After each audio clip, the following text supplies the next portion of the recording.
Donc nous allons maintenant nous intéresser à l'organisation dynamique des ganglions lymphatiques.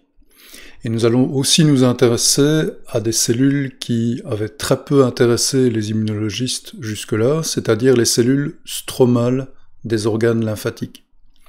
Donc ici, vous avez une coupe dans un ganglion lymphatique, avec les cellules T en blanc, les cellules B, donc vous avez les zones B ici, en bleu, les cellules dendritiques, donc des cellules présentatrices d'antigènes qui sont principalement présentes tout près de la zone où vous avez les cellules T.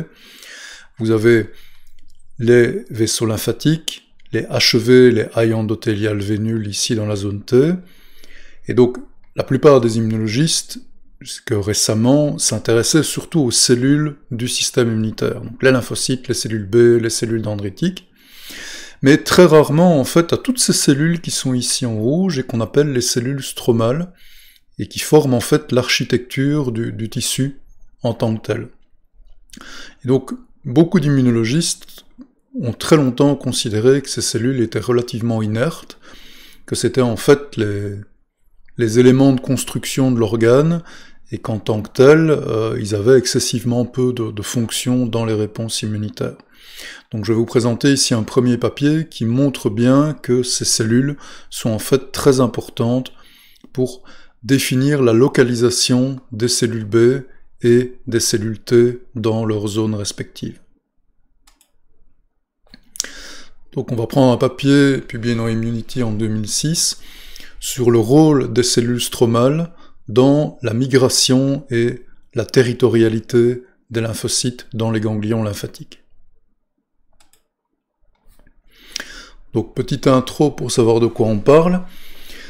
Donc, on a, comme je vous l'avais décrit, une zone riche en cellules T où vous avez des HV, une zone riche en cellules B. Donc, vous avez quelques cellules T, mais majoritairement des cellules B. Mais ces deux types de cellules T, cellules B, entrent dans le ganglion par les HV. Donc, elles entrent au même point. Simplement, les cellules T vont activement se positionner dans cette zone et les cellules B dans une autre zone. Et donc, la question que s'est posée le groupe qui a réalisé le papier, c'est qu'est-ce qui détermine cette localisation préférentielle? Et donc, leur hypothèse, c'était que les cellules stromales étaient différentes dans les deux zones. Et on a ce qu'on appelle un réseau, un network de cellules FRC, des fibroblastes réticulaires cells dans cette zone, et des folliculaires dendritic cells dans l'autre, qui sont chacune repérables par des récepteurs particuliers, ERTR7+, pour les FRC, FDCM2 pour les cellules folliculaires dendritiques.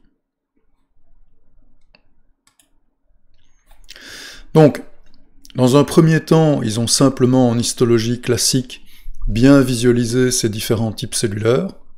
Donc là, vous avez la zone des cellules B. Les B sont repérés par le marqueur B220, vous l'avez ici. Les T sont repérés par le marqueur CD2.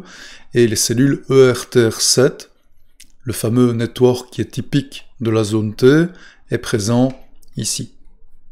Donc vous voyez que le vert est absent de la zone des B, alors qu'en fait, il est présent sur toute la zone des T ici.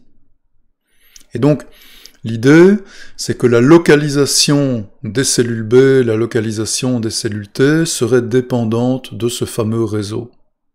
Et donc, dans un premier temps, ils ont fait une série de vérifications pour bien vérifier que ERTR7 était bien localisé, je dirais, dans les bonnes parties du tissu.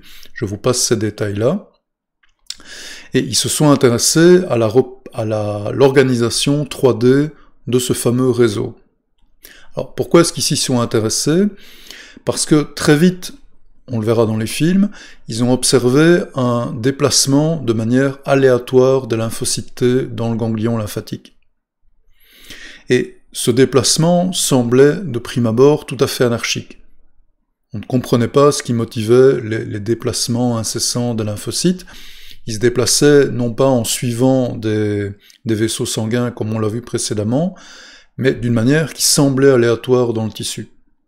Et donc, une hypothèse qu'ont fait les auteurs de l'article, c'est qu'en fait, le côté aléatoire, un peu anarchique, provenait du fait que la structure du réseau des cellules ERTR7 était justement très anarchique, tout en arborescence. Et donc dans un premier temps, ils ont d'abord voulu visualiser cette architecture des cellules ERTR7. Donc ici, vous avez une représentation 3D de ce réseau, et vous voyez bien qu'en fait, ces cellules constituent toute une trame dans le tissu. Et donc, sont autour des vaisseaux, mais entre les vaisseaux constituent une trame complète. Et donc leur hypothèse, l'hypothèse des auteurs, c'est qu'en fait, quand les cellules T et les cellules B se déplacent, ils suivent en fait cette trame. Et comme cette trame est entremêlée, les cellules semblent en fait alors avoir un comportement de mouvement aléatoire, mais en fait elles suivent ces fameuses cellules en réseau. Donc, ils ont réalisé des premières études en statique, pour voir, je dirais, si leur hypothèse tenait la route. Et donc ici, vous avez de l'histologie classique confocale, avec le marqueur ERTR7, pour identifier les cellules stromales d'intérêt, et on a injecté dans ces souris, avant de faire les prélèvements tissulaires et la coloration ERTR7 en histologie, des cellules CFSE positives, donc des cellules qui n'ont pas été modifiées génétiquement, mais simplement ces cellules T ont été marquées avec un fluorochrome au niveau de leur membrane. Et donc ils observent dans ces coupes histologiques que les cellules T semblent être en étroit contact avec ces cellules ERTR7 positives.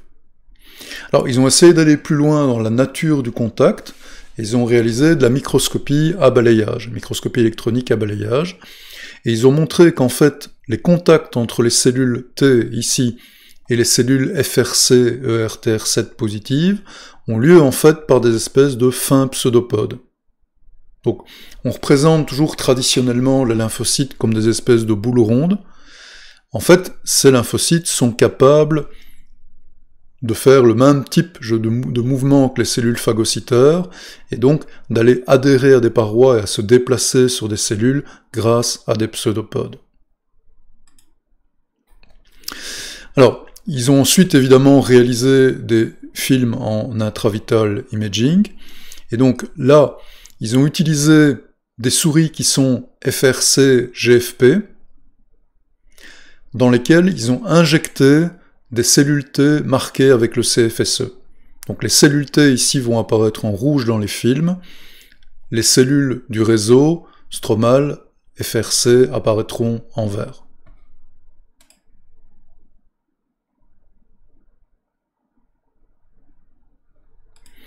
Donc, comme vous le voyez, le déplacement semble ici suivre en fait les cellules stromales. À chaque fois qu'en fait il y a des changements d'angle, c'est parce que les cellules ont l'air d'interagir avec des cellules stromales. Donc, on le verra mieux ici sur ce film.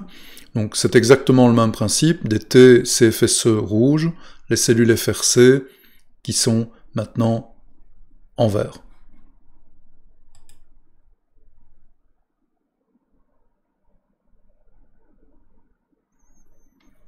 Donc vous voyez ici que les cellules étendent leurs pseudopodes et vont en fait systématiquement faire des points de contact avec les cellules stromales pour se déplacer.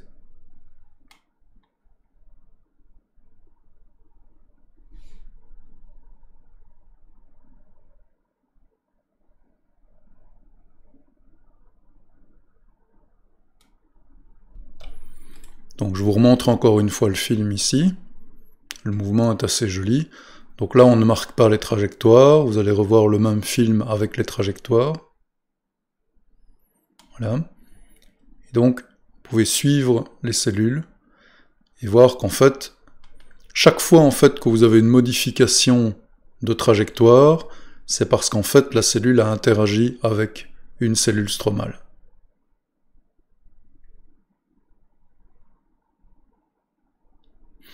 Alors, évidemment, ça c'est une observation entre guillemets à l'œil. Ils ont évidemment fait toute une série de mesures de trajectoire sur ces films au cours du temps. Et donc, ils ont observé ici, à l'aide d'un index, qu'en fait, la majorité des cellules, quand elles changent de direction, quand vous avez un changement de direction net, chacun de ces changements de direction, dans la majorité des cas, plus de 90%, est associé avec un contact avec une fibre GFP. C'est ce qu'ils ont mesuré ici. Et donc ils ont répété ce type de mesure pour un grand nombre de cellules, et donc 92,7% des cellules, en fait, à chaque fois qu'elles tournent, sont associées à un contact avec une fibre GFP. Donc ce qui supporte tout à fait leur hypothèse que les cellules GFP positives du réseau FRC supportent en fait le déplacement, le patrolling des lymphocytes T dans le ganglion.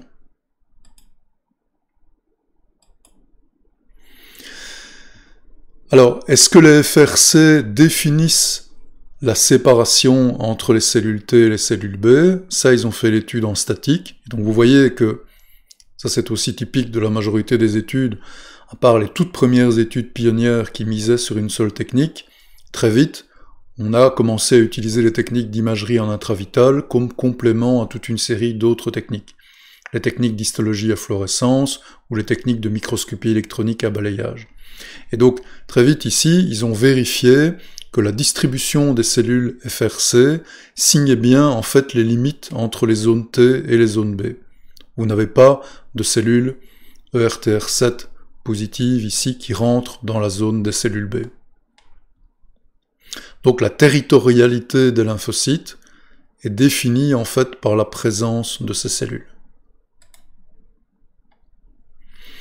Et donc, ils ont refait le même type de mesure pour les cellules B, et ils ont réobtenu le même type, évidemment, de comportement, à savoir que dans la zone des cellules B ici, B220 positives, ils ont regardé les contacts des cellules T qui pénétraient légèrement dans la zone des cellules B. Et donc, la question était, est-ce que ici, ces cellules échapperaient en fait aux cellules ERTR7 positives des FRC? En fait, non. Les rares fois où vous avez des cellules T qui pénètrent légèrement dans la zone des cellules T, c'est toujours de nouveau au contact avec les fibres ERTR7 positives.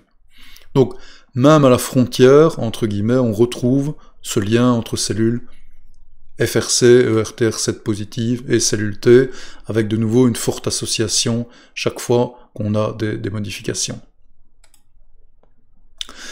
Alors, ils ont réalisé exactement le même type d'étude, je vous fais grâce ici des détails, entre l'autre marqueur et les cellules B, donc le FDC-M2, qui lui est présent dans la zone des cellules B, ce sont les autres cellules stromales, et ils ont de nouveau montré que les cellules B, effectivement, ici, collaient systématiquement à ces cellules FDC-M2, et que les mouvements des cellules B étaient définis par ces cellules FDC-M2. Alors, une découverte aussi assez intéressante qu'ils ont fait et qui n'a toujours pas été à ma connaissance exploitée, c'est qu'en fait, même les fameuses cellules stromales, les FRC ou les FDC, se déplacent. Elles ne changent pas de place, mais en fait, ces cellules ne sont pas du tout statiques. Vous allez voir qu'en fait, même si elles sont fixées, si qu'elles restent à la même place, ces cellules ont en fait un mouvement cellulaire permanent. Donc en fait, on a excessivement peu de cellules qui sont effectivement réellement immobiles dans un tissu. Donc vous voyez ici que ces cellules se déforment en permanence, et même si elles sont fixes, si elles ne sont pas considérées comme de cellules migrantes, ces cellules en fait ont un mouvement cellulaire. Donc est-ce que ce mouvement cellulaire est indispensable aux fonctions des cellules, ou même à leur survie? Ça c'est le genre de choses qui reste à déterminer. Mais de nouveau, ce sont des observations qui ne peuvent être faites qu'avec cette technique, et qui amènent en fait de nouvelles questions.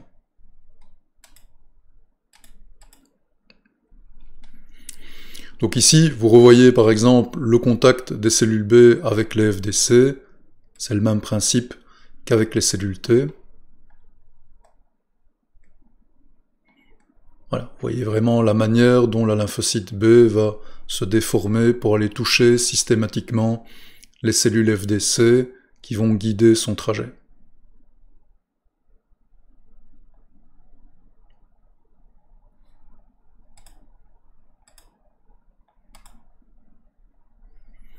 Et de nouveau, une association qui peut être calculée entre les cellules B et cette fois-ci les FDC. Alors, on va s'intéresser ici à une autre étude qui, elle, se focalise toujours sur les ganglions lymphatiques, mais cette fois-ci sur les macrophages sous-capsulaires. Et la manière dont ces macrophages sous-capsulaires peuvent capturer des virus ou des antigènes viraux et les présenter aux cellules B.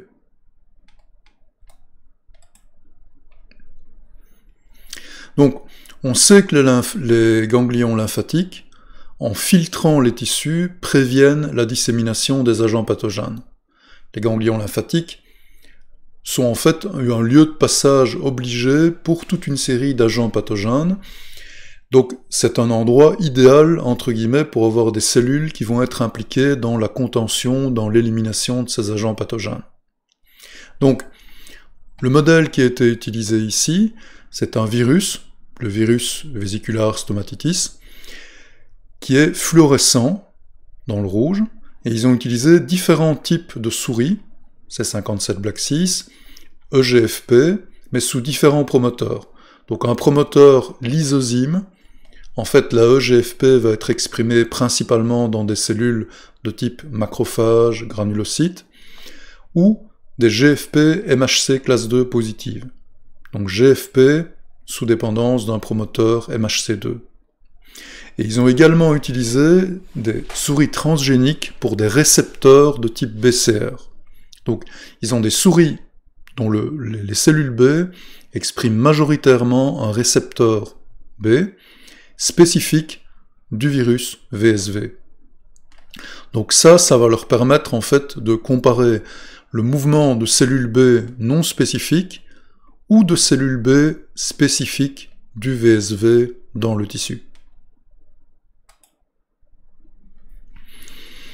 Donc, dans un premier temps, ce que les auteurs ont fait, c'est simplement essayer de visualiser la dissémination du virus. Donc, vous avez le ganglion drainant la patte, et la principale question qu'il se pose, c'est est-ce que le virus, quand il arrive au niveau du ganglion, traverse le ganglion, ou est-ce qu'il va être bloqué par certains types de cellules? Et donc, ici en statique, en fait, vous avez le ganglion qui en fait est visible, sa capsule est visible par ce qu'on appelle un harmonique. Bon, c'est juste un détail technique. Vous avez une sorte d'autofluorescence qui va permettre de localiser la capsule du ganglion sans qu'on la colore, entre guillemets. Et ici, en vert, vous allez avoir le virus. Et donc, au cours du temps, on voit que le virus apparaît dans l'espace sous-capsulaire, mais ne diffuse pas ou très peu à l'intérieur du ganglion. Donc la question des auteurs, c'est ok, le virus est bloqué dans le ganglion, il est bloqué dans une zone particulière du ganglion, quelles sont les cellules qui sont responsables de ce blocage?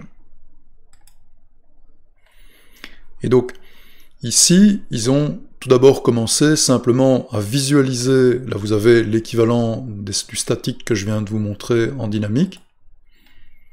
Donc, après injection du virus, vous voyez que le virus progressivement se localise dans l'espace sous-capsulaire du ganglion. Mais il n'entre pas dans la zone parenchymateuse.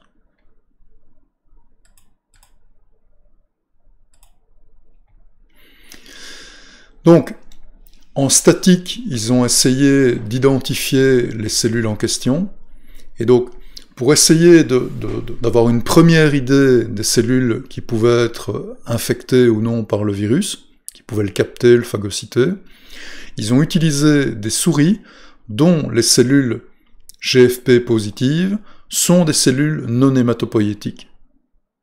Donc, en pratique, ce qu'ils ont fait, c'est qu'ils ont pris des souris GFP sous contrôle actine, donc où toutes les cellules sont GFP.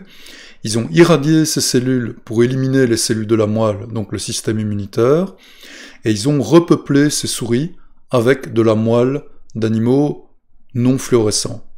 Donc, en pratique, ça donne des souris où ce sont les cellules stromales qui sont fluorescentes dans le verre. Et les cellules hématopoïétiques ne sont pas fluorescentes.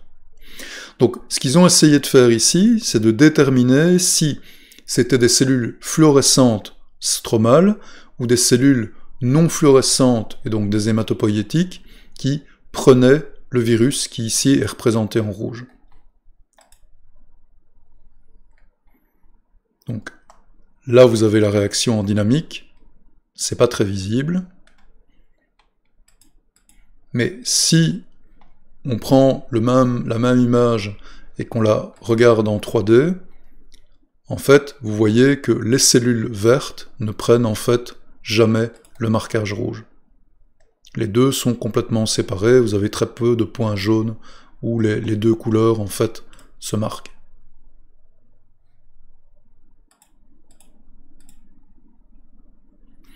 Donc, comme ils avaient réussi à déterminer que ce n'étaient pas des cellules non hématopoïétiques qui prenaient le virus, les principales cellules connues dans cet espace sous-capsulaire, ce sont les macrophages sous-capsulaires.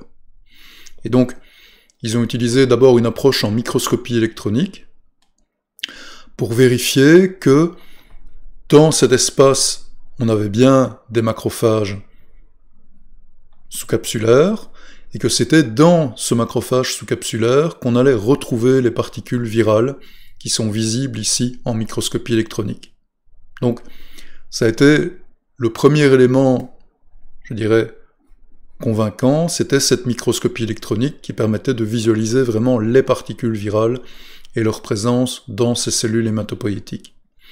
Ensuite, ils ont essayé, en fluorescence, avec des marqueurs spécifiques de ces fameux macrophages sous-capsulaires, de colocaliser la présence du virus et la présence de marqueurs typiques de ces macrophages.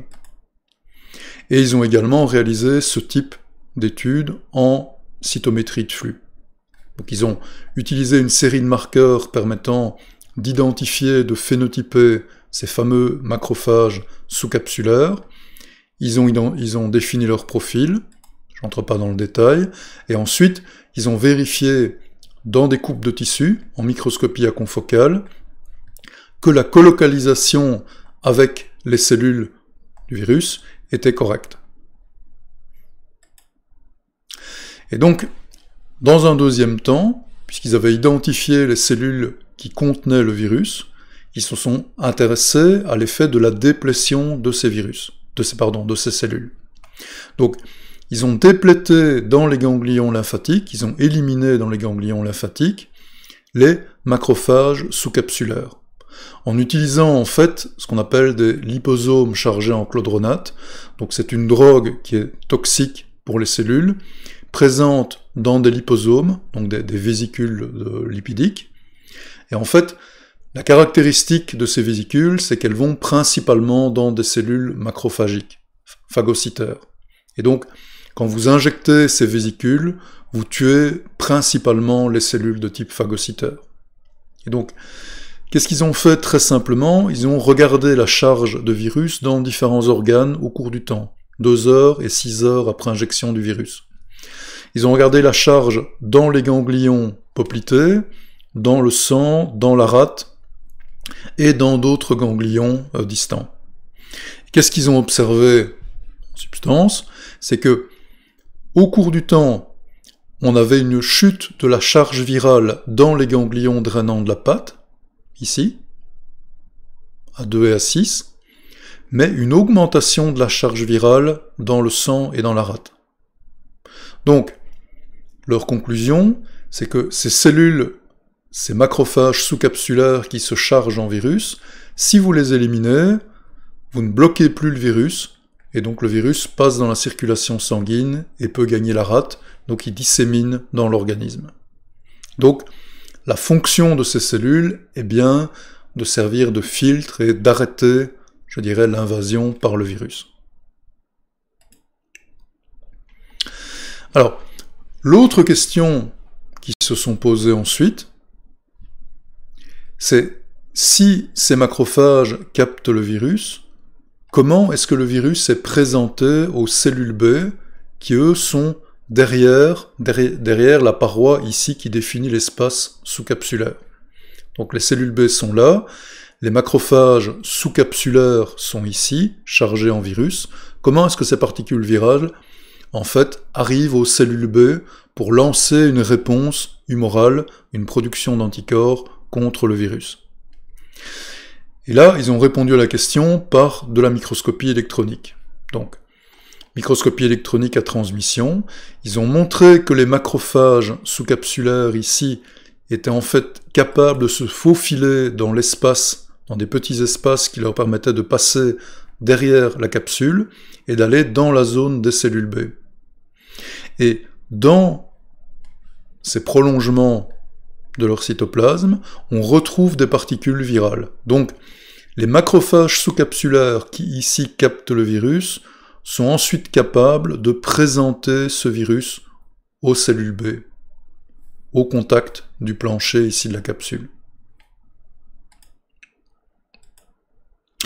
Donc, ils se sont ensuite posé la question de savoir comment le processus se passait de manière dynamique, et donc là, je dirais leur expérience est assez jolie. Ici, vous allez voir le virus en vert au niveau du ganglion, et vous avez les cellules B spécifiques du virus qui sont en rouge, et les cellules B non spécifiques du virus qui sont en bleu. Donc, pour réaliser ça, ils ont repeuplé une souris avec des cellules B marquées spécifiques du virus, et des cellules B provenant d'un animal non transgénique, BCR, donc dont les cellules B ne reconnaissent pas le virus, avec un autre marquage. Donc ici, les rouges reconnaissent le virus, les bleus ne reconnaissent pas le virus. Alors dans le premier film ici, ils n'ajoutent pas de virus, et ils vérifient simplement que le mouvement des deux types de cellules B est équivalent. Et donc vous voyez qu'ici, les deux types de cellules B se déplacent de manière aléatoire dans la zone des cellules B, et ces cellules ne s'accumulent pas particulièrement.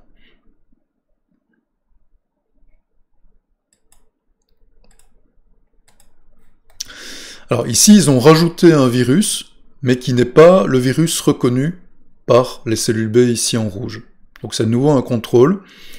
Ils rajoutent un virus pour voir si la perturbation inflammatoire liée au virus va modifier le comportement de ces deux types cellulaires, les B spécifiques du virus et les B qui ne sont pas spécifiques. Et en fait, ils observent que la présence du virus ne change pas le comportement des B. Donc les B, spécifiques ou non spécifiques du premier virus, ne réagissent pas à la présence du virus contrôle. Par contre, si on utilise le virus qui est reconnu par les cellules B, là vous allez voir qu'en fait les cellules B en rouge vont préférentiellement aller se localiser au contact des cellules possédant le virus. Donc, ce qui va bien démontrer que ces cellules B sont capables de détecter la présence du virus sur les macrophages sous-capsulaires, et que ces macrophages sous-capsulaires sont bien capables de faire des invaginations dans la zone des cellules B pour entrer en contact avec les cellules B. Donc vous voyez qu'au cours du temps, vous allez avoir de plus en plus de cellules B rouges qui vont se localiser dans cette zone de contact. Ils vont progressivement aller s'accumuler ici. Alors que les bleus ne vont principalement pas s'accumuler dans cette zone. Alors, de nouveau, c'est le genre de choses qu'on peut mesurer, il faut l'objectiver. Et donc, ils ont mesuré ici en continu la présence des différents types de cellules à différents niveaux, en fait, du follicule. Au niveau sous-capsulaire, au niveau superficiel ou en profondeur dans le follicule. Et donc, ici, on a le comportement des cellules B qui ne sont pas spécifiques. Vous voyez qu'il n'y a aucune modification de comportement, alors que par contre, pour le ratio des cellules B confrontées au virus qu'elles reconnaissent, les cellules B présentes dans l'espace sous-capsulaire vont modifier leur déplacement et vont avoir un ratio de déplacement différent. Donc, globalement, leur étude justifie, valide le modèle que je vous présente ici. Les antigènes arrivent par la lymphe, antigènes ou ici particules virales. Ces particules virales peuvent être captées par les macrophages sous-capsulaires présents dans cet espace. Le virus va par exemple pénétrer, être capté dans ces macrophages qui vont réaliser des invaginations pour entrer en contact avec la zone B et vont présenter les antigènes aux lymphocytes B. Ce qui va permettre l'activation progressive de ces cellules. Et donc, on a un système, je vais décrire plus loin, où en fait, les cellules B captent les antigènes présentés par les cellules folliculaires dendritiques, puis amènent une partie de ces antigènes au niveau de ce qu'on appelle les folliculaires dendritic cells, donc les cellules stromales que je vous ai présentées dans le précédent papier. Et en fait, ces fameuses cellules stromales servent aussi de réservoir à antigènes. Donc elles vont fixer des complexes anticorps-antigènes et vont garder en fait pendant très longtemps ces complexes en surface, ce qui va permettre aux cellules B, quand le virus a disparu ici, de continuer pendant un certain temps à être stimulées, ce qui va augmenter leur prolifération et permettre ce qu'on appelle la maturation d'affinité dans les zones de cellules B, dans les centres germinatifs. Donc ceci nous amène au troisième et dernier article sur la structure dynamique des ganglions lymphatiques. Donc c'est une étude de 2010 sur la dynamique justement des centres germinatifs, révélée par une analyse en multiphotons. Alors, je vous présente ce papier principalement parce qu'en fait il fait appel à une nouvelle technique avec ce qu'on appelle des fluorochromes qui sont photoactivables. Et donc, les auteurs ont réalisé des souris transgéniques non pas pour un fluorochrome constitutif, mais par un fluorochrome qui est photoactivable. Donc, je vais tout d'abord vous introduire brièvement l'organisation et la fonction du Germinal Center, c'est un petit rappel rapide. Donc, le modèle de maturation des cellules B dans les centres germinatifs, je vous rappelle, les cellules B sont dans ces centres germinatifs censés faire deux choses. Ce qu'on appelle l'hypermutation somatique, ce qui est responsable de la maturation d'affinité du récepteur B, et le switch isotypique, ce qui est le changement de la chaîne lourde de l'anticorps. Donc ça, c'est l'étape qui est responsable de la spécialisation des fonctions effectrices des anticorps.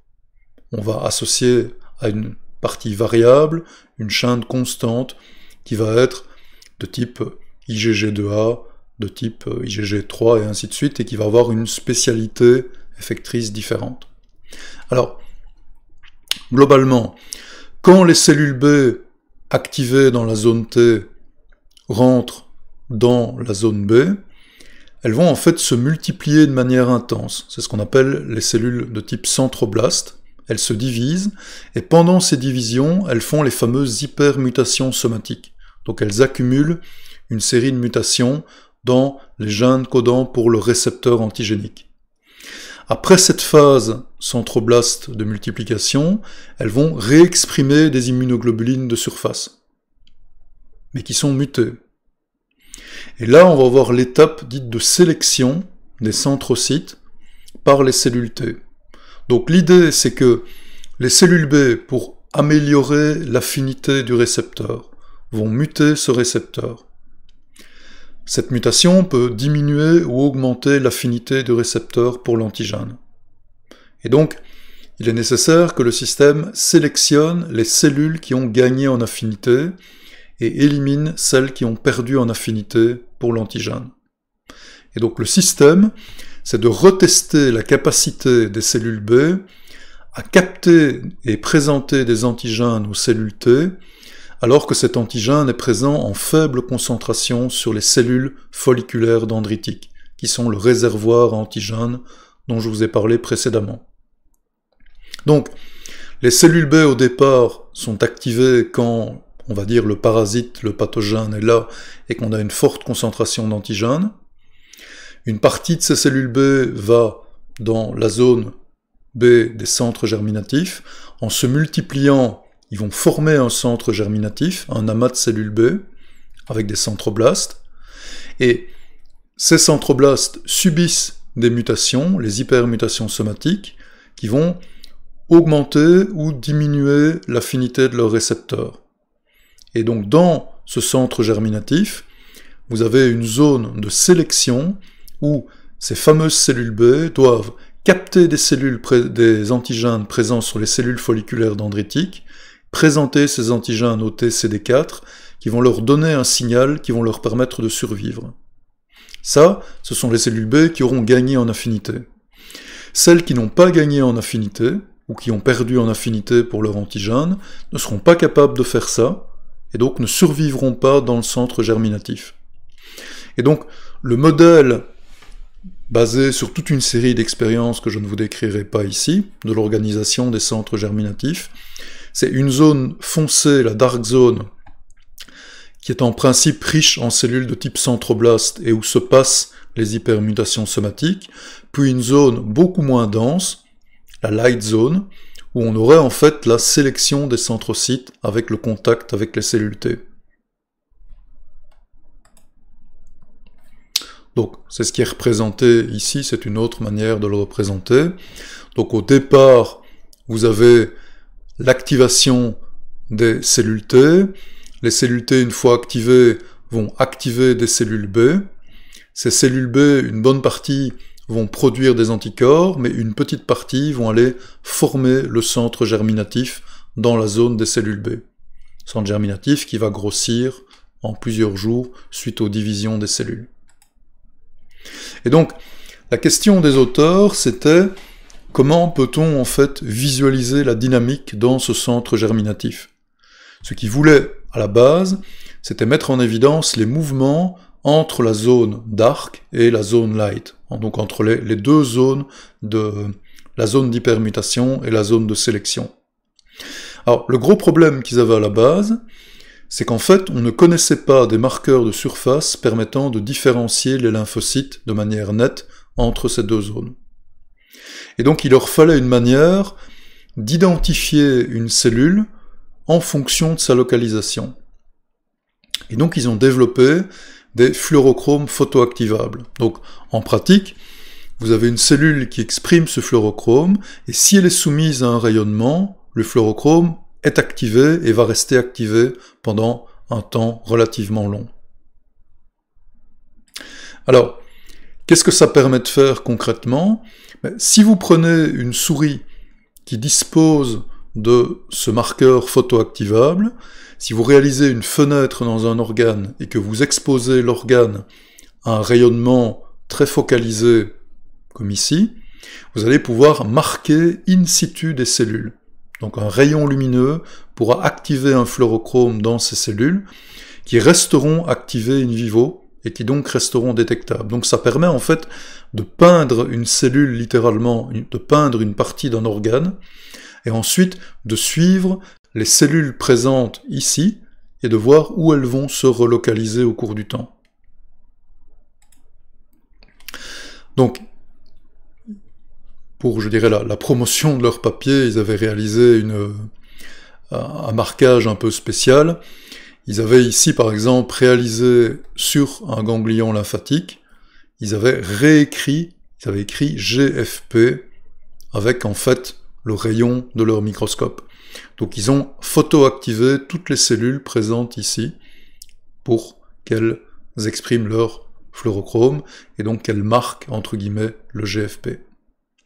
Alors, ils ont réalisé toute une série de contrôles, en fait, in vitro et in vivo, pour vérifier que les cellules photoactivées de cette manière-là conservaient une mobilité normale. Donc ils ont vérifié si ces cellules se déplaçaient bien de la même manière et n'étaient pas impactées par la photoactivation. Et tous leurs contrôles ont montré qu'en fait ces cellules étaient indistinguables des cellules non photoactivées. Donc les contrôles étaient bons. Je vous remontre ici pour le fun l'image qui avait fait la couverture du journal où ils avaient photoactivé les cellules. Alors ils ont utilisé un modèle assez compliqué, je vais vous l'expliquer, mais c'est juste pour que vous ayez une petite idée de la complication de ce type d'expérience. Donc ils ont utilisé une souris transgénique pour le fluorochrome photoactivable sous contrôle d'un promoteur ubiquitine. Donc toutes les cellules de cet animal sont photoactivables. Et ils ont croisé cet animal avec une souris transgénique pour un récepteur de cellules B, un BCR, avec une spécificité antigénique bien particulière. Et donc la souris résultante, elle a toutes ces cellules qui sont photoactivables, et ces cellules B sont spécifiques d'un antigène particulier.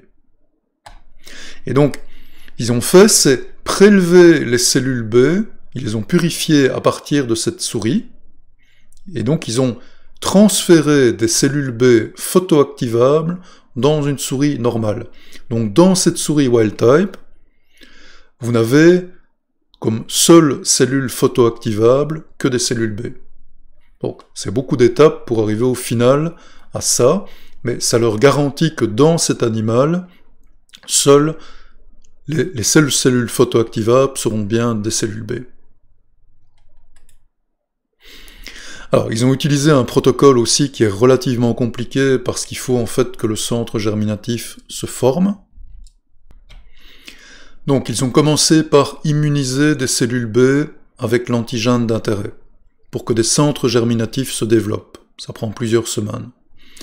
Ensuite, ils ont transféré les cellules B photoactivables, puis ils ont restimulé l'animal avec l'antigène pour que les cellules B photoactivables aillent en fait dans les centres germinatifs.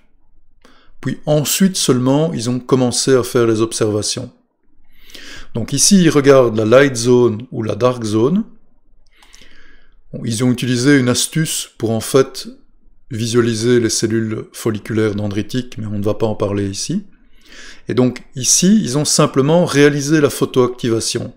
Et donc ils ont fait une photoactivation soit dans la zone light zone, ici, repérable par les cellules folliculaires marquées en rouge, ou ils ont photoactivé les cellules de la dark zone.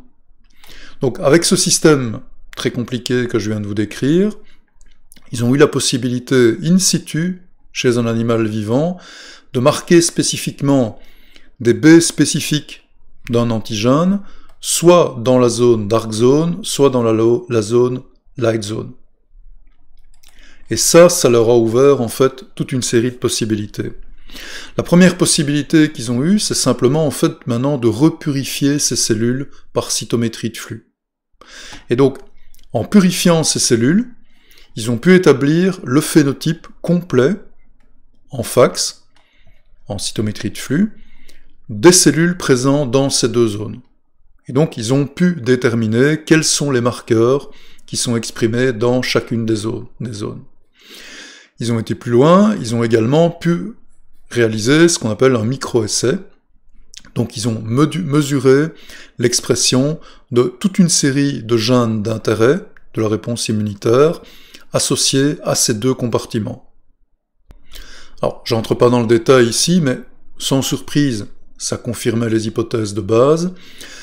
Dans les cellules provenant de la zone dark zone, ils ont retrouvé des marqueurs de cellules en mitose, et dans les cellules provenant de la zone light zone, ils ont retrouvé principalement des marqueurs d'activation cellulaire et des marqueurs d'apoptose. Donc ce qui était tout à fait attendu. Dark zone, les cellules prolifèrent, sont en mitose. Light zone, les cellules sont soit activées, soit en mort cellulaire, parce qu'elles n'ont pas été capables d'activer les cellules T. Alors ils ont également réalisé des études en dynamique, en intravital, et ils ont principalement en fait mesuré les échanges entre les deux zones. Donc ils sont partis d'un cas où ils avaient coloré les cellules dans la dark zone, et ils ont mesuré en fait le passage au cours du temps dans la light zone. Et inversement, ils ont coloré des cellules dans la dark zone et mesuré les flux vers la light zone. Et donc, globalement, ce qu'ils ont observé, c'est ce qui était attendu. Vous avez beaucoup plus de cellules qui partent de la dark zone vers la light zone que de cellules qui redescendent de la light zone vers la dark zone. Donc ça montre bien qu'il y a un flux directionnel. Les cellules viennent principalement de la dark zone, la zone de mitose, vers la light zone, la zone où elles sont testées, et très peu redescendent. Donc, en résumé, ça valide tout à fait le modèle qui avait été établi auparavant. La light zone, c'est bien une zone de compétition où on va retrouver des cellules B activées, qui migrent faiblement ensuite vers la dark zone. Et la dark zone, c'est bien une zone de prolifération riche en cellules en mitose, exprimant toute une série de marqueurs bien caractéristiques. Donc, troisième ensemble d'articles, on va maintenant s'intéresser à la dynamique de formation des granulomes. Dans deux modèles infectieux, la bactérie Mycobacterium tuberculosis et la bactérie Listeria monocytogenes. Deux bactéries très différentes, intracellulaires, mais une qui cause une infection chronique très lente et une qui est responsable d'une infection aiguë. Alors je vais commencer d'abord par un bref rappel sur ce qu'est un granulome. Donc le granulome, c'est une structure organisée et dynamique qui va impliquer des monocytes et des macrophages tissulaires entourés de cellules T. Donc c'est un amas de cellules granulocytaires, donc des neutrophiles, des monocytes, qui vont être entourés par des cellules T. Ça, c'est la définition formelle. C'est comme ça, entre guillemets, que ces granulomes étaient visibles en microscopie classique. Donc ici, par exemple, vous avez un granulome qui est induit par la bactérie Brucella. C'est un amas cellulaire. Et évidemment, en statique, on a toujours imaginé que ces granulomes se formaient par accumulation de cellules, et que, globalement, le destin d'un granulome, c'était soit de rester format de granulome, et donc de contenir l'infection.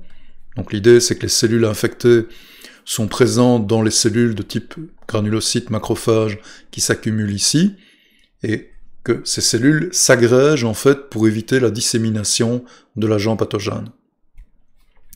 Et les cellules T en couronne autour sont en fait là pour produire des facteurs microbicides, des facteurs qui vont activer les macrophages et augmenter leur capacité à détruire les bactéries.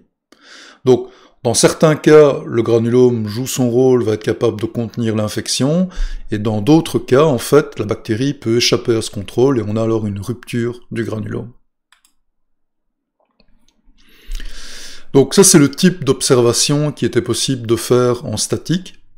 On peut observer, par exemple, avec Mycobacterium tuberculosis, la formation de granulomes hépatiques.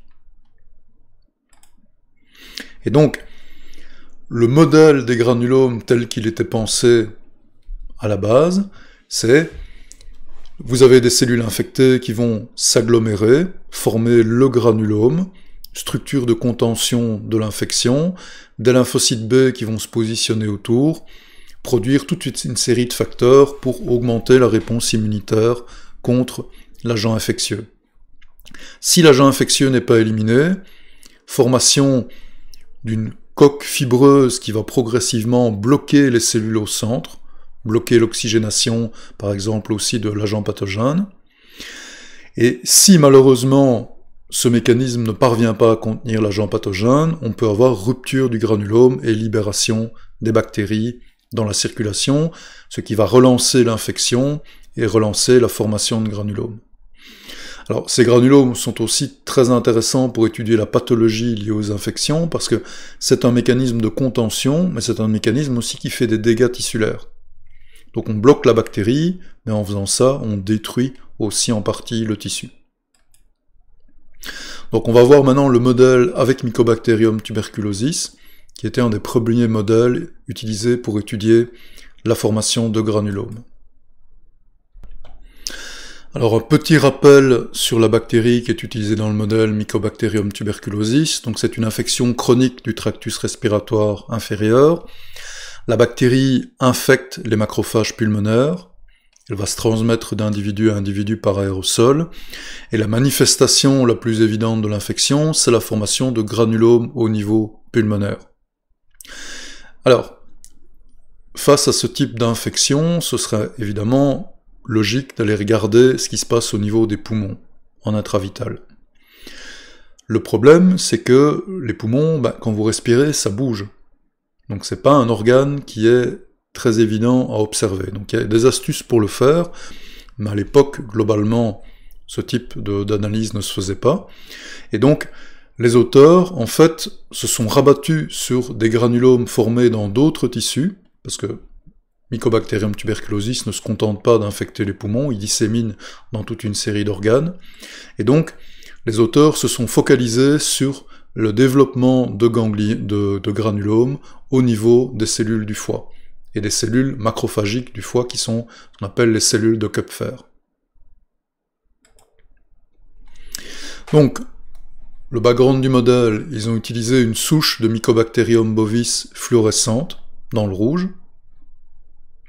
et ils ont utilisé toute une série de souris génétiquement modifiées pour exprimer un fluorochrome vert, la GFP classique, soit pour identifier les cellules de type macrophage, soit pour identifier des cellules de type présentatrice d'antigènes avec le MHC2.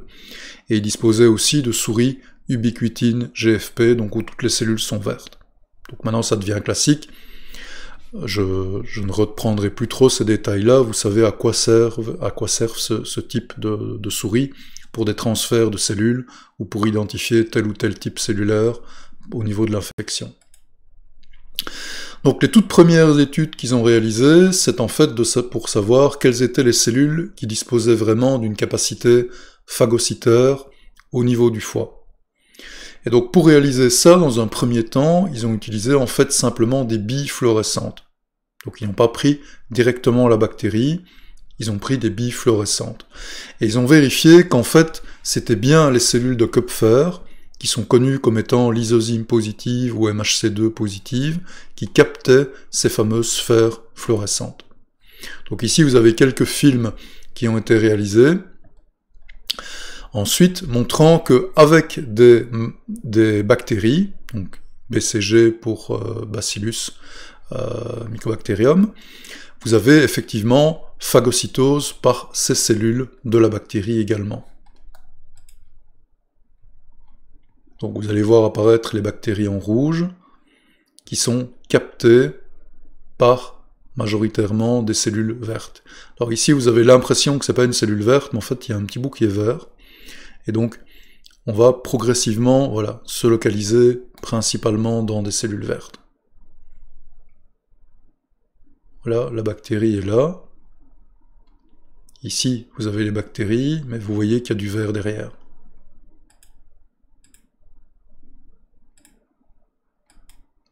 Donc, je vous montre un autre film, celui-ci est un petit peu plus parlant. Donc, de nouveau, là, vous avez les cellules lysozyme GFP positives, cellules de Kupfer, et le BCG qui est injecté dans la circulation. Là, ça va être plus net. Voilà, hop.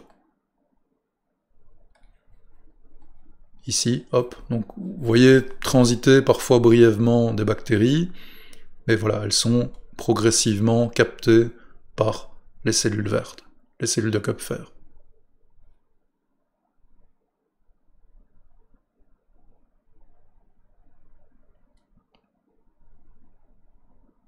Je vous remontre encore une fois le film parce qu'il est bien clair.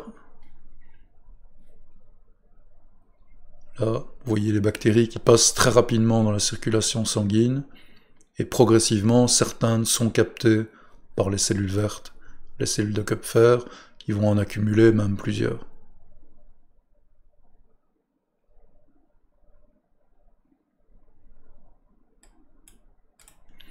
Donc, ils ont réussi à identifier les premières cellules, les macrophages de Kupfer dans le foie, comme étant les premières cellules capables de capter la bactérie.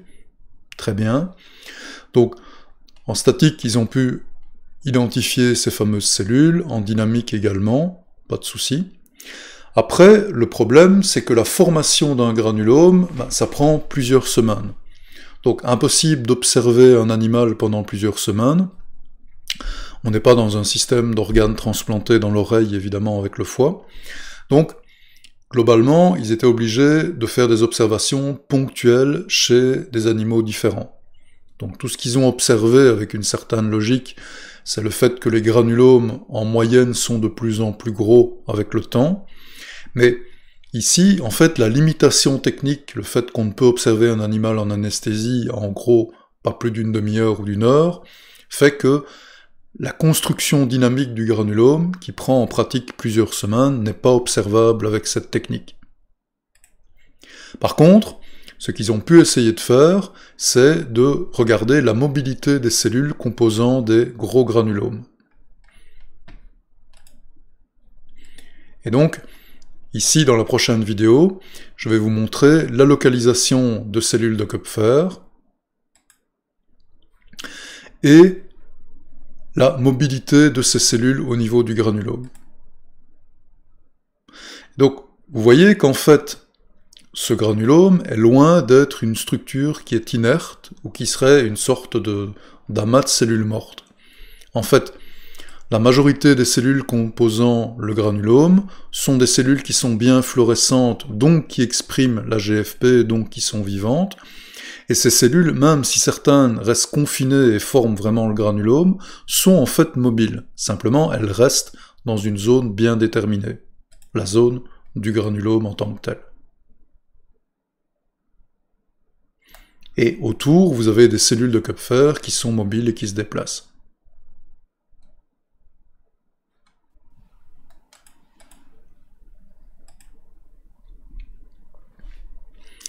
Donc, ils se sont ensuite intéressés au comportement des cellules T. Je vous rappelle, un granulome, c'est des cellules macrophagiques au centre et des cellules T autour.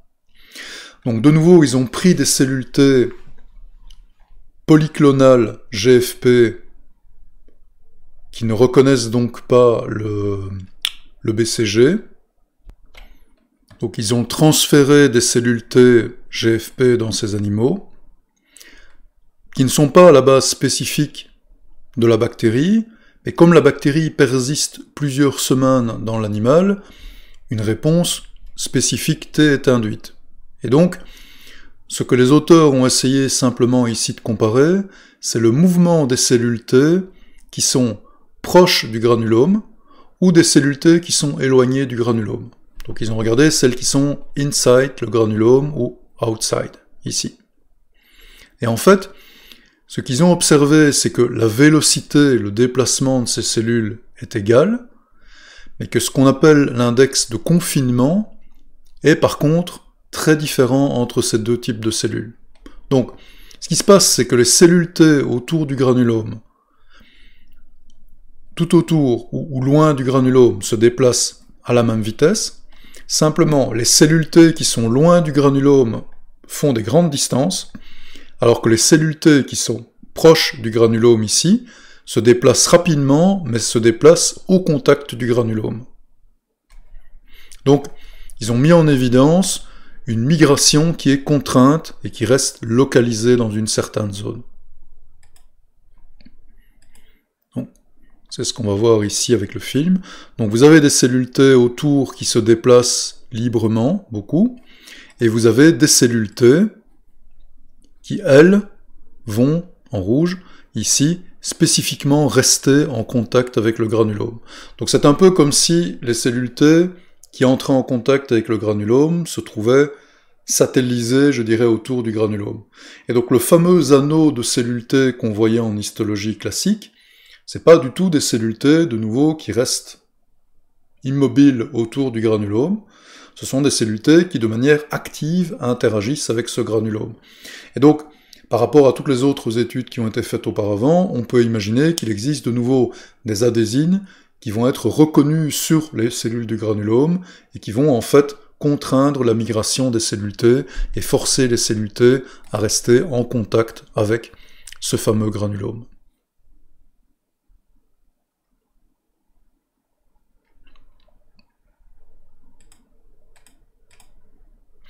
Donc, ces études étaient intéressantes dans le sens où elles montraient que le granulome était bien une structure dynamique, mais globalement, elles ne permettaient pas de montrer grand-chose. Les principales limitations, c'était que le granulome en tant que structure dynamique met trop longtemps à se développer pour qu'on puisse l'observer en temps réel.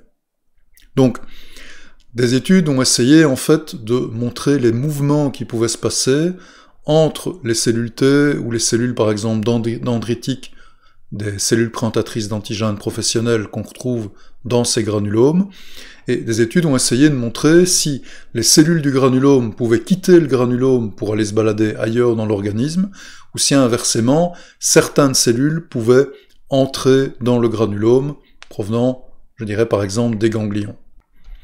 Et donc, dans cette étude ici, ce qui était montré plus spécifiquement, c'est que des cellules dendritiques CD11C positives, donc des cellules présentatrices d'antigènes professionnels, ce sont les cellules qui vont activer les cellules T naïves dans les ganglions, ces cellules étaient capables à la fois d'entrer dans les granulomes et d'en sortir. Donc, certaines cellules présentes dans un granulome en sortent et vont présenter des antigènes dans les ganglions lymphatiques, et d'autres cellules rentrent dans ces granulomes. Alors, pour réaliser cette étude, ils ont de nouveau développé un modèle qui est assez original, je vais vous décrire ici, qui est basé en partie sur une greffe. Alors, de nouveau, ils disposent d'une souche de Mycobacterium tuberculosis qui est fluorescente dans le rouge, et ils disposent de différentes souris transgéniques pour la GFP. Ici c'est YFP, mais c'est quasiment la même chose. Donc ils ont des YFP sous contrôle du CD11C pour voir les cellules dendritiques. Ils ont également des cellules T spécifiques de Mycobacterium tuberculosis qui vont rendre fluorescentes par une série de croisements. Et ils ont des souris, qui sont déficientes pour le MHC2 ou pour le CCR7. Donc MHC2, c'est le MHC qui permet la présentation des antigènes, et le CCR7, je vous rappelle, je l'ai introduit, c'est le récepteur qui permet la colocalisation des cellules T et des cellules dendritiques dans les ganglions lymphatiques. Donc CCR7, il est exprimé sur les cellules dendritiques, et c'est le récepteur qui va être responsable de la migration des cellules dendritiques dans le ganglion lymphatique, et qui lui permettra ensuite d'interagir dans la bonne zone avec les cellules T. Alors ils ont utilisé un modèle expérimental original et qui n'est pas évident. Donc ils injectent en fait la bactérie dans des souris qui sont fluorescentes au niveau des cellules dendritiques. Et donc de ces souris, ils vont prélever un fragment du foie après plusieurs semaines, soit 3 semaines, soit 10 semaines, et ce fragment de foie va être greffé chez des souris au niveau des reins d'une souris receveuse. Donc on prélève une partie du foie, un petit fragment, qu'on va replacer sous la capsule rénale. Alors, pourquoi là? Simplement parce qu'en fait, ça va être facile, entre guillemets, de le retrouver sur le rein par après. Il forme une tache qui est aisément reconnaissable. Et donc, ça va permettre, en fait, ensuite, de suivre le devenir de ces cellules. Donc, on infecte des souris dont les cellules dendritiques sont fluorescentes. Vous allez avoir le développement de granulomes, et ensuite, vous transférez un fragment de tissu contenant des granulomes avec des bactéries rouges et des cellules dendritiques vertes dans un animal qui, lui, n'est pas fluorescent. Et donc, quand vous réalisez ça, ça vous permet ensuite de suivre dans cet animal non fluorescent les cellules fluorescentes qui étaient dans le foie et qui étaient ou non infectées.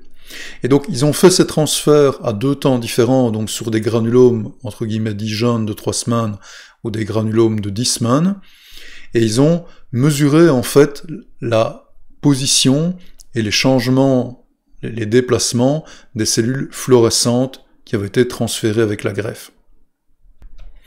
Donc leur première observation, c'est que dans les cellules transférées, les cellules qui sont infectées et qui contiennent le BCG sont bien des cellules dendritiques, des dendritic cells ici.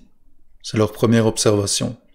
Et ce, dans les 2 types de granulomes. Donc les jeunes ou les vieux granulomes, les cellules infectées dans les fragments tissulaires sont principalement des cellules de type dendritique. Et donc ces fragments qui contiennent des cellules dendritiques infectées sont transférés sous la capsule de cellules de souris récipients au niveau de leurs reins, et ensuite on réobserve, entre guillemets, la mobilité, la distribution de ces différents types cellulaires. Donc vous voyez les images ici, elles sont assez simples. On retrouve dans les greffes à 3 semaines ou à 10 semaines les cellules dendritiques vertes qui présentent des bactéries rouges ici. Donc là vous avez la greffe, vous êtes sur le rein, et ça c'est la petite partie qui a été greffée où vous retrouvez des cellules fluorescentes et des bactéries. Alors leur première observation intéressante, c'est que dans les 2 cas, donc dans les souris récipients qui ont reçu des fragments de foie de donneurs infectés en acute ou en chronique, on retrouve dans les ganglions des receveurs des cellules CD11C EGFP. Donc, ce qu'ils ont démontré en utilisant ces différents transferts, c'est que les cellules dendritiques présentes dans un granulome sont capables de quitter le granulome et d'aller migrer vers des ganglions drainants. Et donc ils retrouvent ces fameuses cellules dans les ganglions drainants.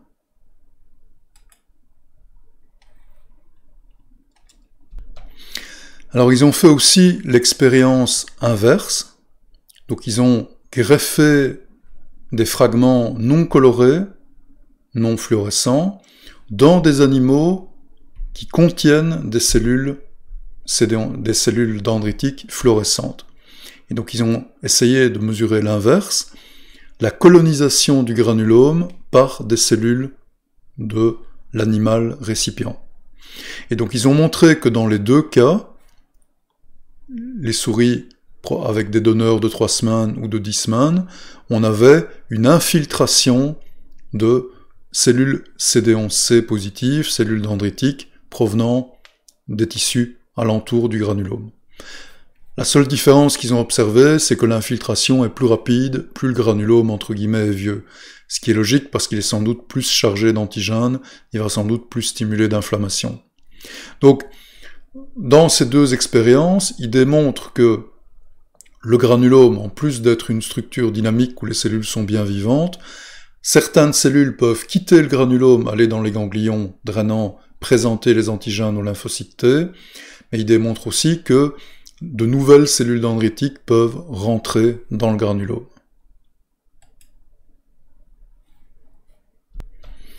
Alors toujours dans le même modèle, ils vont rajouter un nouveau partenaire. Ils vont, dans ces modèles de souris avec des cellules dendritiques fluorescentes et des bactéries, ils vont rajouter des cellules TCD4 spécifiques des antigènes de la bactérie colorées en rouge. Et ils vont regarder en fait la localisation de ces cellules T et l'activation de ces cellules T. Et donc, ils transfèrent ces cellules T, marquées avec du CFSE. Et alors, une caractéristique de ce CFSE, puisqu'il est membranaire, c'est qu'à chaque fois que les cellules vont se diviser suite à une activation, le niveau de CFSE va diminuer. Et donc, c'est ce qu'on mesure ici. Là, vous avez l'intensité de CFSE. Et donc, quand des cellules T sont injectées et n'ont pas été activées, elles ont toutes le même niveau de CFSE. Puis ensuite, en fonction des divisions, le niveau de CFSE baisse. Et en comptant les différents pics ici, on peut avoir une idée de l'intensité, de l'importance des divisions. Et donc on voit qu'à 3 semaines, 10 semaines, 7 mois, vous avez des divisions très intenses au départ, puis plus faibles avec le temps. Donc, pour les auteurs, ça signifie que les cellules dendritiques qui quittent les granulomes et qui vont dans les ganglions lymphatiques sont bien effectivement capables d'activer des cellules T transférées spécifiques de la bactérie.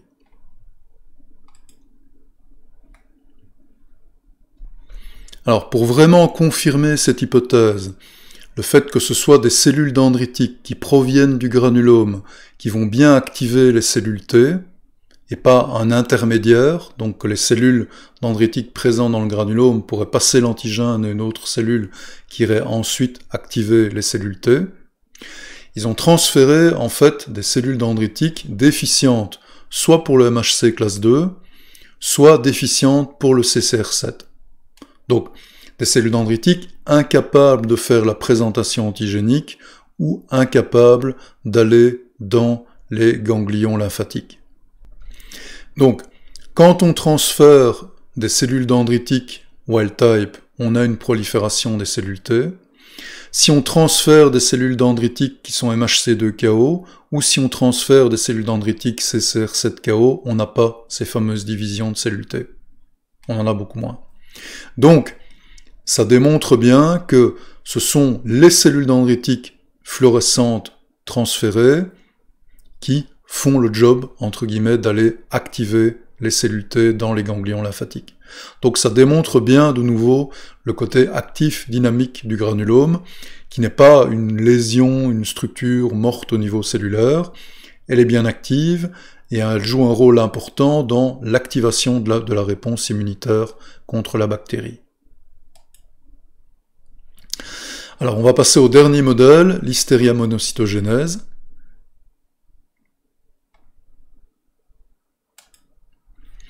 Donc l'hystéria, je rappelle, c'est une bactérie qui est gram négative, positive, intracellulaire facultative. C'est une bactérie qui est saprophyte ubiquitaire, donc qui est présente dans les sols, mais qui, une fois ingurgitée, quand elle se retrouve dans certaines conditions dans notre organisme, exprime toute une série de facteurs de virulence qui vont lui permettre d'infecter nos cellules et surtout d'échapper au phagolysosome et de réaliser ce qu'on appelle des comètes d'actine pour passer de cellule à cellule. Donc c'est une bactérie qui a vraiment deux types de comportements très différents. Dès qu'elle se retrouve dans son hôte, elle active tout un programme qui va en fait lui permettre de réaliser un cycle infectieux très efficace, qui en fait lui permet d'échapper à la réponse anticorps, à la réponse extracellulaire et de persister dans des cellules in vitro. Alors, une des grosses caractéristiques de l'infection par l'hystéria monocytogénèse, c'est qu'elle est très rapide. C'est une infection qui se passe en 2-3 jours, il n'y a pas de persistance de la bactérie. Donc, les chercheurs ont shifté sur ce modèle l'hystéria monocytogénèse, principalement parce qu'ils espéraient accélérer la formation de granulomes, d'agrégats cellulaires, et pouvoir les observer sur un court laps de temps. Et ils sont focalisés sur un nouvel organe, la rate, et donc je vais vous résumer ici très brièvement sa structure. Donc je l'en avais déjà un peu parlé, la rate c'est le principal filtre qui est sur la circulation sanguine.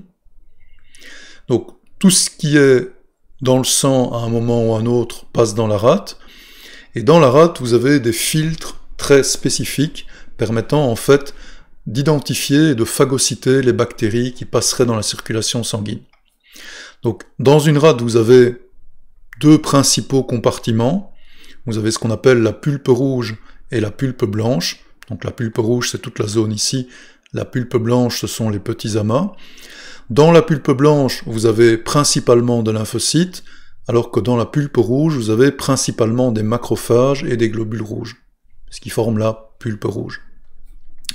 Donc vous avez une circulation au niveau des artères ici qui rentre, l'artériole traverse une zone de pulpe blanche, puis ensuite ressort de la rate par une veine trabéculaire.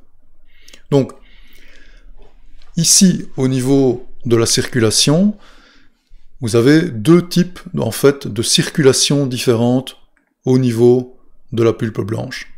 Donc,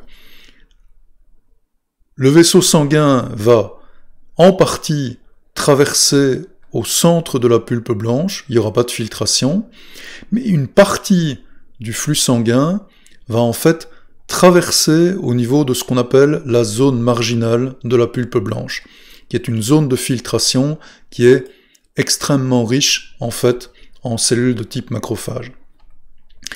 Donc ici vous avez une histologie de la rate avec la pulpe blanche, la pulpe rouge.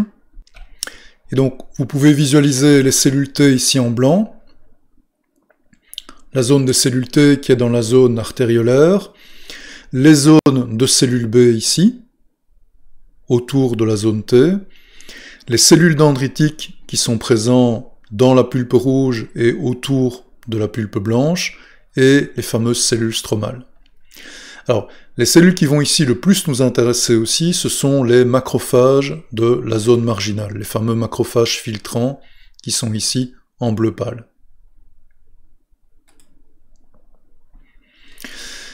Donc, le premier article qui va nous intéresser va simplement en fait analyser la dynamique de l'infection par Listeria in vivo. Donc, Listeria, c'est une bactérie intracellulaire. C'est aussi une bactérie qui, quand elle est intracellulaire, se localise dans le cytosol des cellules. Et donc, cette localisation cytosolique, pour lutter contre la bactérie, elle implique qu'on ait principalement une réponse de TCD8. Donc on sait que dans ce modèle, les TCD8 sont absolument indispensables pour réussir à lutter. Donc les auteurs se sont focalisés sur l'Listeria monocytogenes, sur les TCD8 et sur les cellules qui peuvent être infectées par la bactérie. Donc de nouveau, ils disposent d'une Listeria qui est RFP, donc fluorescence dans le rouge, de souris qui sont GFP pour la lysozyme pour voir les neutrophiles, pour le CD11C pour voir les cellules dendritiques, et il dispose de cellules TCD8 spécifiques de Listeria et qui sont fluorescentes. Donc c'est classique, la première chose que les auteurs vont vérifier, c'est quelles sont les cellules qui, au tout départ de l'infection, 2 minutes après injection de Listeria, vont capter la bactérie. Et donc, ici je vous montre uniquement le statique. Ils vont montrer qu'en fait, les cellules qui captent la bactérie ici en rouge sont principalement les cellules vertes, qui sont les cellules CD11C, YFP positives. Donc ils trouvent une association forte entre YFP positive et la présence de la bactérie. Donc les premières cellules, sans surprise, qui captent la bactérie au niveau sous-capsulaire de la rate sont principalement des cellules dendritiques. Alors ensuite, il s'intéresse à la formation, entre guillemets, d'un amas cellulaire, donc d'un granulome, et donc il s'intéresse au deuxième type de cellules potentiellement impliquées dans la formation d'un granulome, les neutrophiles, ici en bleu. Et donc en statique, ils observent qu'au cours du temps, on a des amas de plus en plus importants de neutrophiles qui se passent, on a un envahissement de la rate en neutrophiles, et on a des amas de neutrophiles qui se forment autour des cellules dendritiques qui sont infectés.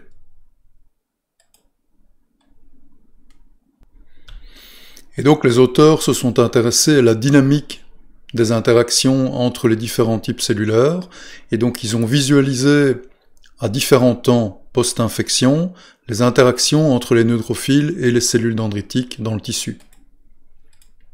Donc vous avez les neutrophiles en bleu, les cellules dendritiques en vert, Listeria qui est en rouge, et vous avez 3 temps.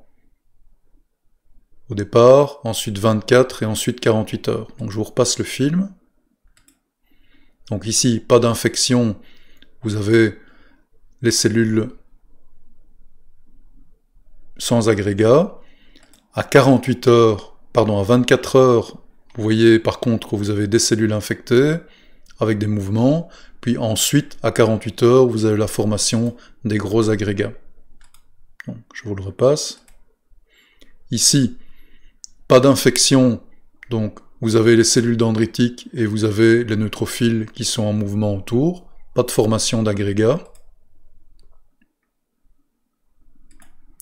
À 24 heures, vous avez des cellules qui sont infectées, majoritairement des cellules dendritiques, et là vous commencez à avoir des agrégats qui se forment avec les cellules de type neutrophile repérées par le lysozyme. Et à 48 heures, là vous avez vraiment les formations des gros agrégats granulomateux avec un grand nombre de cellules lysozymes positives, bleues, autour des cellules CD11C infectées.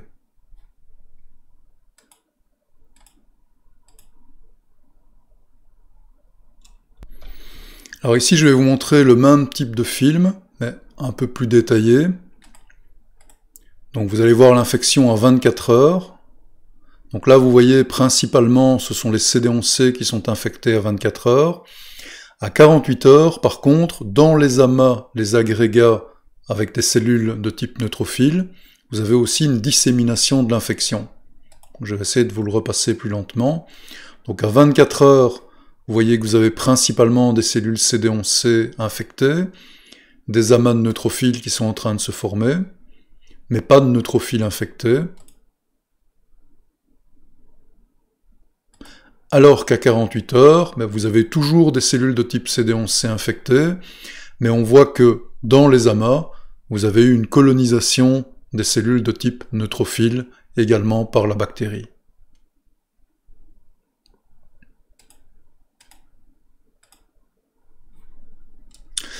Alors, de nouveau, sans surprise, comme pour ce qui avait été fait avec Mycobacterium tuberculosis, les auteurs se sont intéressés au comportement des cellules T proches des différents granulomes. Et donc, ce qu'ils ont observé dans ce modèle, c'est que, en utilisant des T marqués qui sont spécifiques de l'hystéria, ils ont comparé le mouvement de ces cellules T à une certaine distance des amas, ou dans les faucies. Et donc, ce qu'ils ont observé, principalement, en comparant le mouvement de T spécifiques par rapport à des T non spécifiques ici, c'est que les T spécifiques ont une vitesse un peu moindre quand ils sont au niveau des faucies, et ont un temps d'arrêt supérieur. Donc les T, vraisemblablement, quand ils sont spécifiques et qu'ils se retrouvent proches du faucie, de l'amas de neutrophile, vont avoir des interactions avec les cellules, sans doute les cellules dendritiques présentatrices d'antigènes, et comme ces interactions vont se traduire par une reconnaissance de l'antigène, la cellule T va progressivement s'arrêter. Je vous rappelle ce qu'on avait observé dans le foie avec les natural killer T cells, quand on active une cellule de type lymphocytaire, elle stoppe son mouvement.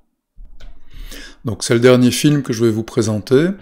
Donc ici, vous allez voir les cellules CD11C en verte, vous allez voir des T spécifiques de l'hystéria et des T polyspécifiques.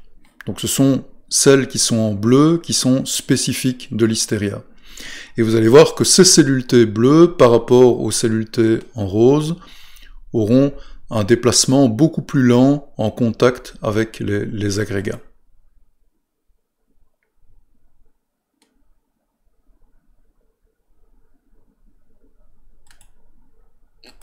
Donc, ici, au départ, pas de formation d'agrégats, ça permet de mesurer le déplacement des deux types de cellules. Les deux types de cellules se déplacent plus ou moins à la même vitesse. Ici, vous rajoutez l'hystéria en rouge, on voit les cellules infectées, et on va voir que les cellules T spécifiques de l'hystéria vont principalement s'accumuler autour des zones où vous avez des cellules infectées. Alors que les cellules T non spécifiques de l'hystéria, elles, auront un mouvement plus rapide, plus aléatoire. Donc je vous repasse le film. Voilà, on voit que les agrégats de cellules T sont principalement des agrégats contenant les cellules T spécifiques.